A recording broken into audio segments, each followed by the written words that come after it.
Tema waktu ini tema yang sejak zaman dulu jadi bahasan. Filosof-filosof awal, bahkan sejak Demokritos juga sudah membahas waktu. Plato, Aristoteles, Immanuel Kant, Newton, ada Einstein, ada Stephen Hawking. Dari tradisi abad tengah ada Agustinus, ada Ibnu Rus, bahkan Ghazali dengan cara membahas masing-masing ngomong tentang waktu. Cuma masalahnya ngomong tentang waktu itu seperti kalimatnya Agustinus itu. Jadi katanya Agustinus, apakah waktu itu jika tak seorang pun mengajukan pertanyaan, aku tahu. Tapi jika seseorang mengajukan pertanyaan dan aku mau memberi penjelasan, aku tidak tahu lagi. Ini kalimat yang jujur dari Agustinus. Kita sering semacam ini. Dalam banyak kasus, dalam banyak hal kita itu sering merasa tahu ketika tidak ada orang tanya. Tapi begitu ditanya, disuruh jawab, kamu biasanya tolak-tolak. Begitu saya ngomong waktu kan kalian rasanya sudah tahu saja, ya semacam itulah Pak waktu. Bayanganmu mungkin jam, kalender, apalagi waktu Indonesia bagian Barat, WIB, WIT, kan cuma itu yang ada di pikiranmu kalau ngomong tentang waktu. Pagi, siang, sore, malam, ngomong waktu selalu begitu. Atau waktu makan, waktu tidur, waktu pacaran, waktu apel, itu bayanganmu hanya itu tentang waktu. Tapi begitu kamu ditanya waktu itu apa, Agustinus jawab, begitu ada yang tanya dan aku mau menjelaskan, macetlah penjelasannya. Seolah-olah aku tidak tahu lagi. Tugas filsafat yang paling dasar adalah clarifying konsep. Clarifying konsep itu memperjelas konsep sesuatu. Ini persis kayak definisi tadi. Kita sering ngomong, sering diskusi, bahkan sering debat dengan orang, tapi jangan-jangan kita tidak paham konsepnya, atau jangan-jangan konsepku dan konsepmu beda. Sama kayak waktu ini problem perennial juga. Ayo kita perjelas apa itu waktu. Tiba-tiba saya teringat Gibran di The Prophet, sang nabi itu. Dia juga bingung sama kayak Agustinus ketika ngomong tentang waktu. Di The Prophet itu kan ada satu bab ketika ada seorang ahli astronomi tanya, guru, bagaimanakah perihal waktu? Dijawab oleh sang guru Al-Mustafa yang jadi tokohnya sang nabi, engkau ingin mengukur sang waktu yang tiada ukur dan tanpa ukuran. Kalimatnya panjang itu, cuma saya potong paragraf paling belakang. Dan bukankah sang waktu itu sebagaimana hakikat cinta, tiada mengenal batas ukuran serta tak dapat dibagi. Satu kalimat ini kan panjang. Oh, waktu itu kayak cinta ya, ndak ada batas, ndak ada ukurannya. Awal itu ndak bisa diukur. Paling awal itu kapan, susah ngukurnya. Akhir juga ndak bisa diukur. Paling akhir itu kapan, dibagi-bagi juga susah. Waktu itu kan kayak kita jalan aja. Sekarang sudah 8:30, tadi jam 8. Kok ya dibagi-bagi dulu biar waktunya, biar nggak jalan dulu. Yang jalan yang ini aja, yang sini ndak usah jalan, ndak bisa. Sama kayak cinta. Cinta itu tidak ada batasnya. Kalian mau membatasi cinta, tidak bisa. Cinta yang beneran ya. Tapi apabila ada keharusan dalam pikiran untuk membagi sang waktu ke dalam ukuran musim semi dan musim dingin, ukuran musim demi musim, maka biarkanlah tiap musim merangkum musim lainnya. Jadi kalau harus dibagi-bagi, termasuk cinta tadi, lampauilah jumlahnya, buanglah kuantitasnya, jadikan satu. Serta biarkan masa kini selalu memeluk masa lampau dengan kenangan. Ada sosiolog, ahli sejarah Islam, Malik bin Nabi. Beliau juga ingin menjelaskan waktu. Katanya Malik bin Nabi, waktu adalah sungai yang mengalir ke seluruh penjuru sejak dahulu kala, melintasi pulau, kota, dan desa, membangkitkan semangat atau meninabobokkan manusia. Ia diam 1000 bahasa, sampai-sampai manusia sering tidak menyadari kehadiran waktu dan melupakan nilainya.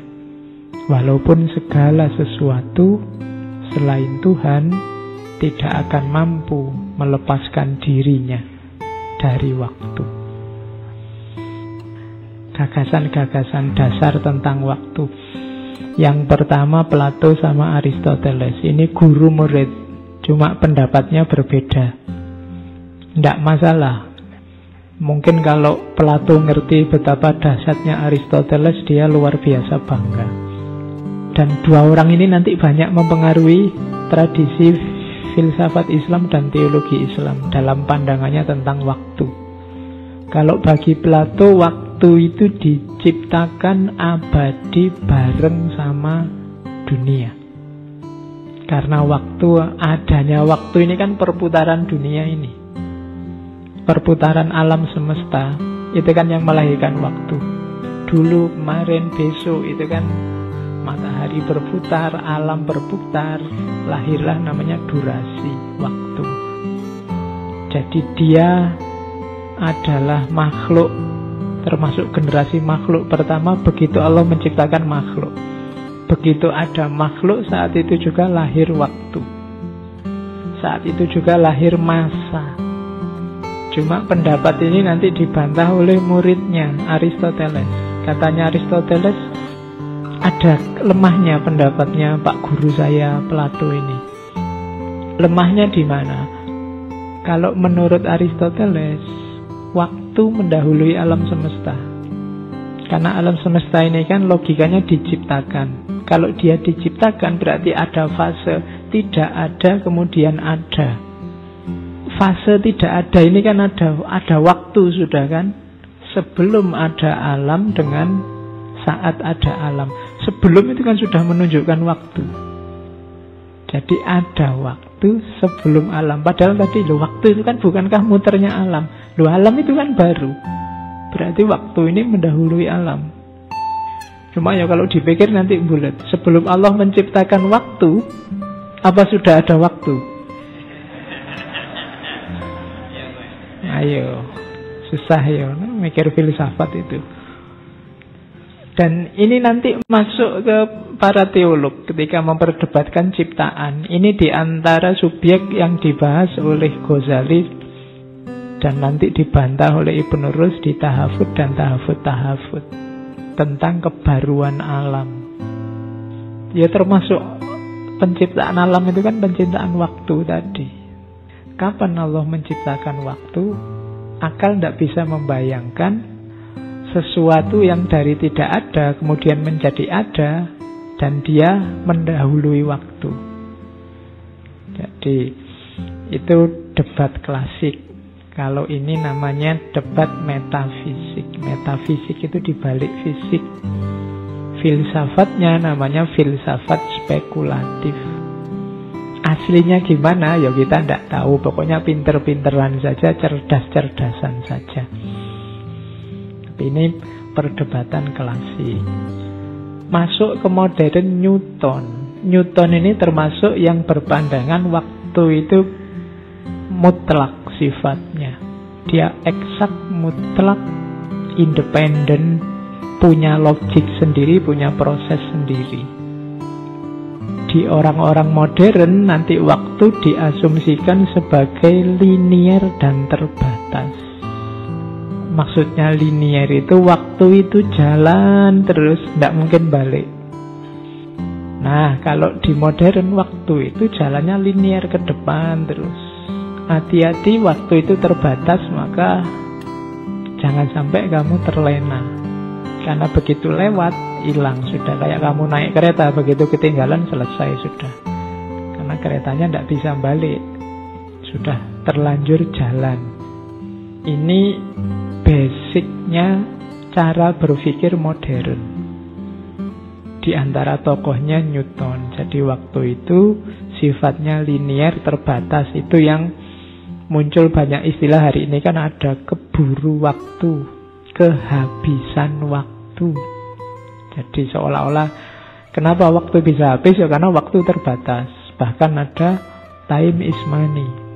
Waktu adalah uang. Begitu kamu kehilangan waktu, kamu kehilangan uang. Kamu ikut ngaji ini kan mau nyari menghabiskan waktu secara bermanfaat biar tidak merasa rugi. Kan antara lain itu mungkin termasuk kamu menganut gagasan waktu itu linear dan terbatas. Sehingga orang modern itu dikenal banyak yang keburu-buru, pingin nang segera beres urusannya nang.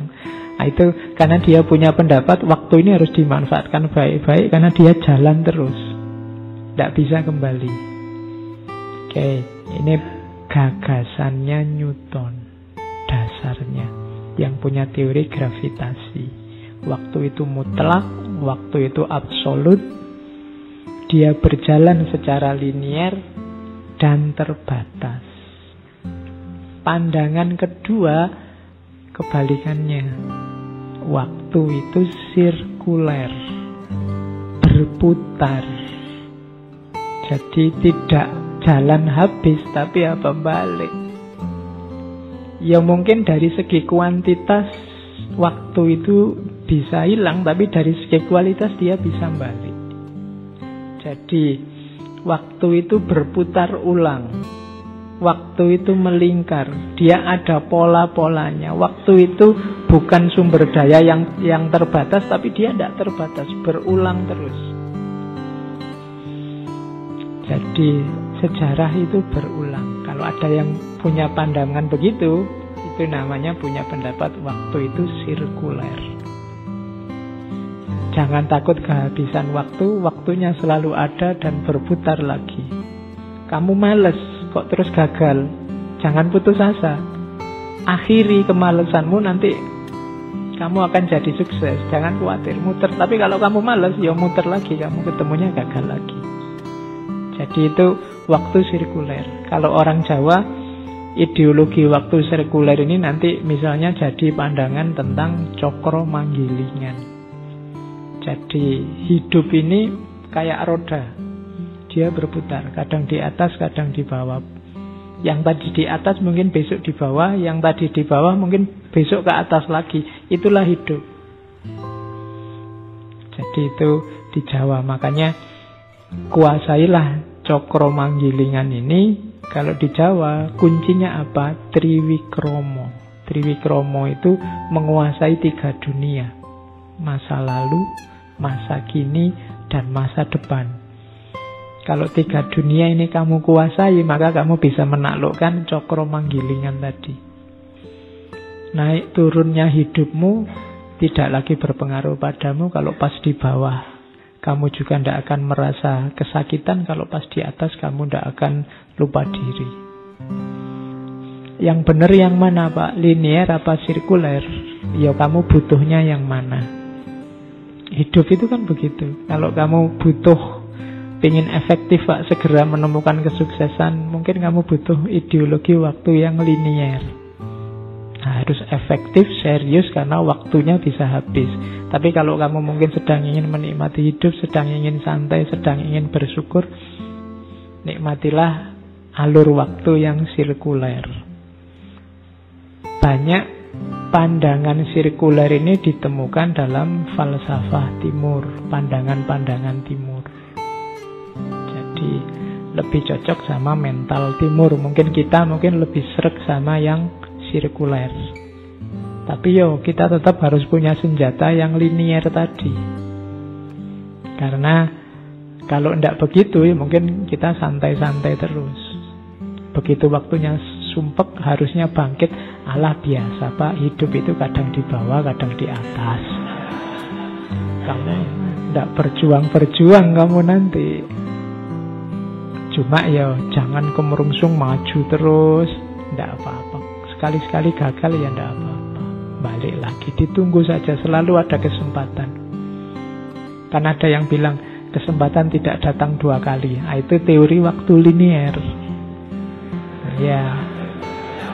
Iya, lo kalau waktu sirkuler ya enggak. Kamu enggak lolos CPNS enggak apa-apa. Besok ada tes lagi. Loh. Iya kan? Loh, itu kan muter lagi. Ya, nanti ada tes lagi, kamu diuji lagi, enggak lolos lagi. Loh ya ada muter lagi. Loh, itu kan itu sirkuler. Jadi pokoknya pastikan saja rodanya tetap berputar. Kalau rodanya macet ya nasibmu. Tidak jadi di atas di bawah. Jadi jangan takut. Kesempatan itu datang bolak-balik. Jangan mau dibilangi kesempatan tidak datang 2 kali loh Anda. Pasti nanti ada kesempatan lagi, jangan khawatir. Mungkin bukan kesempatan yang ini, tapi kesempatan yang lain pasti ada. Satu menolak tidak apa-apa, masih puluhan menunggu. Puluhan tahun lagi maksudnya.